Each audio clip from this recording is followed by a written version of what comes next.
Welcome to our program, Fostering Innovation and Competitiveness in the Blue Economy.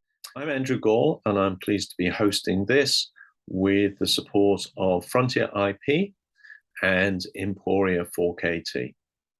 During the program, we had a great panel of speakers, and we had discussions where the participants joined in, discussing their particular focus on building ventures, spin-outs of technology, and growing sustainable ventures in the blue economy. Sarah Barratt-Ball from the Creative Destruction Lab. Hi, Sarah. Hi, Andrew. It's very hard to follow Mary, actually, but that was great. It gave me like a great structure for how I can also talk for 8 to 10 minutes. Go ahead, please. Great. So the Creative Destruction Lab here at the University of Oxford started in 2019. But we were based on a program that ran globally at that point, just 5 sites in Canada across business schools for all of us. And today we're now 12 sites. So even in the last 3 years, we're really gaining in traction. There are 5 things that the Creative Destruction Lab do. So the further 5 things to know about us. Number 1, we're a not-for-profit. So our relationships with our corporate partners are really important to us. We were founded by Research England, half our funding, but we're here at Oxford for the UK and beyond. What do? We're an objectives-based mentoring program. So we source venture founders from globally. In fact, in the 10 years that we have been an entity, starting in the business school, Rotman Business School in Toronto, we have worked with over 2,300 companies, over 12,500 applications from venture founders, 90 countries, and we have created equity value of almost 15 billion pounds. So great footprint, wonderful to bring that program and have it here at Oxford University on behalf of the UK, Europe, and beyond. The third thing is that we work with venture founders who are looking to do something massively scalable for the betterment of humankind.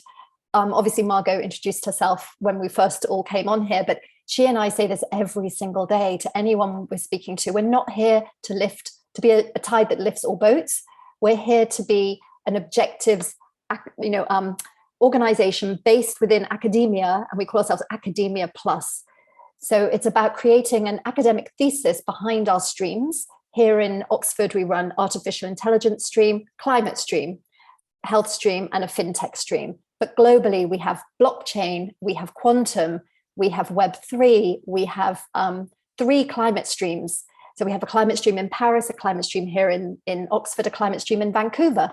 The climate stream in Vancouver is partnered with the X Prize, Elon Musk X Prize for 100 million, obviously, for carbon reduction. So it's a fantastic platform, and we use the convening platform here to bring in these founders. The 4th thing is that they're seed stage. They're really early. Much like Mary was saying, we're looking for teams who have been working in laboratories, creating new materials. I'll talk about one of those as an example in a minute. I'll talk about why we're interested and excited to work with Aqua in Silico, because there are these great venture founders, technologists. The 5th part of CDL is that we work with science and deep tech based ventures. So what they have is unique. They've worked on it in the laboratory for a very long time. It's about the process of commercialization. And how do we do that? So it's pulling together convening power through Oxford or any of our network, a room of 30 core mentors for each of our streams. We have a space stream, for instance, based in Toronto. The lead mentor is Commander Chris Hadfield of the space station. So we're being able to pull in these incredible thought leaders, mostly exited entrepreneurs, some industry experts, and then some venture capitalists. Again, pulling upon one of Mary's points, they're able to see the ventures that go through our 9-month program in video. Are they able to take mentoring advice? Are they able to focus the mentoring into these 3 key objectives over 2-month sprint cycles? That's super important.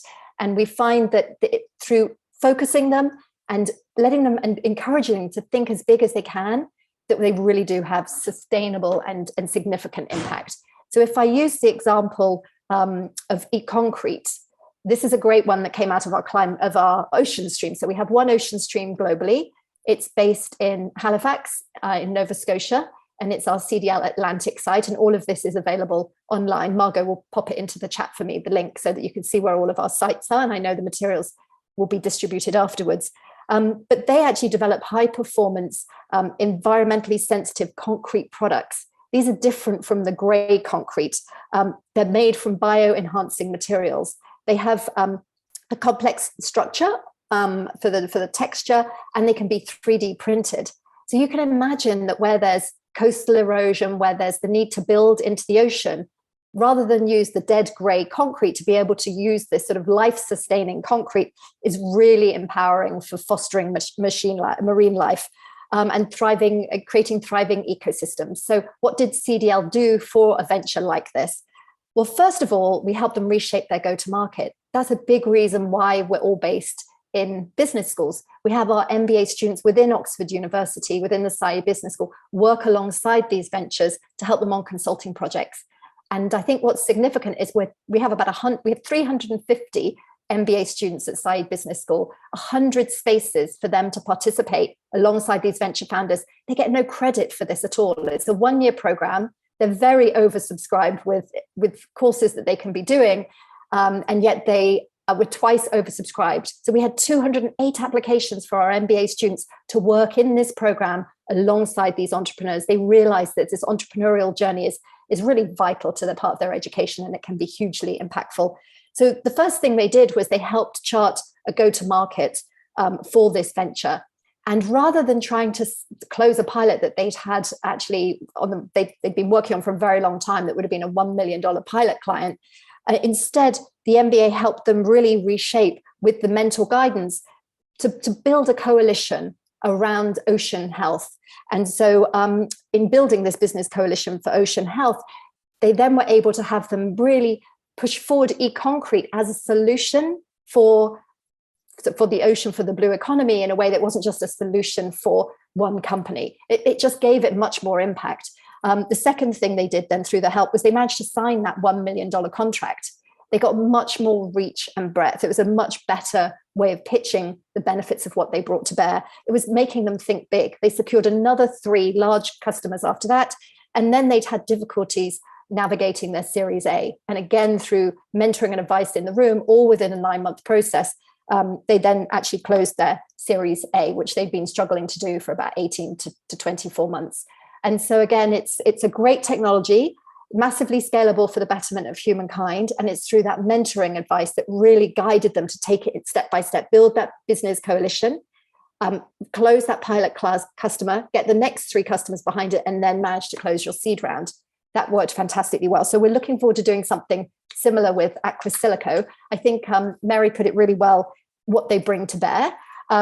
We're looking at them in terms of sort of there's some of our streams, for instance, climate, which is the stream they're going to sit in here in Oxford, that has massive social benefit as well as the equity value created that we're obviously looking for. And certainly for Aquasilico, it's the environmental pollution that they will be helping reduce. 80% of wastewater is released to the environment without adequate treatment. I don't know if you know that. And methane emissions from the domestic and industrial wastewater is 9% of global methane emissions. Through using Aquasilico, they have the ability to create efficiency in treatment by 60% and reduce pollutants by up to 90%. So how are we going to help them? We're going to help them think big, because we work with ventures that are massively scalable, and we think that this is a team that can do this. They're a very strong academic team. This is based on research of over 30 years. This is based on PhDs in maths and experts in algorithms, so that the digital intelligence that they're producing really is unique. So we drill down, we use the scientists at the university to drill down and make sure that their technology and their research is unique. It's going to help them validate the market demand. So here is where we obviously partner the MBA students with them, and there's a clear ROI for their customers. So we bring our mentors into this program over the 9 months, guide them through these 30 people. I'll give you one example who actually, with the person who interviewed Aquasilico along with my team, it's a woman called Emma Fitzgerald. And so she's been 25 years experience in leading businesses in the energy and water sector. She was CEO of Puma Energy, which she built. So again, very entrepreneurial, but she's worked very closely with Southwest Water here in the UK on these water treatment plants. And so she was able to really dig down in this interview and make sure that the solution that they brought to bear would have massive impact. So we're academia plus, but it's that commercialization, bringing in the convening power of Oxford that really holds these ventures accountable and pushes them to be more than they think they can be themselves.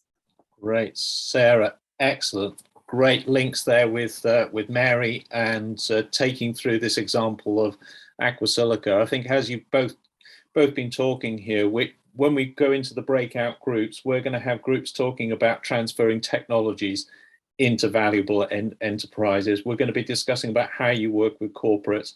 We're going to be talking about how do you measure impact alongside the financial return. So these are going to dovetail in very well. You can see and hear more speakers on our panel for fostering innovation and competitiveness in the blue economy on the playlist.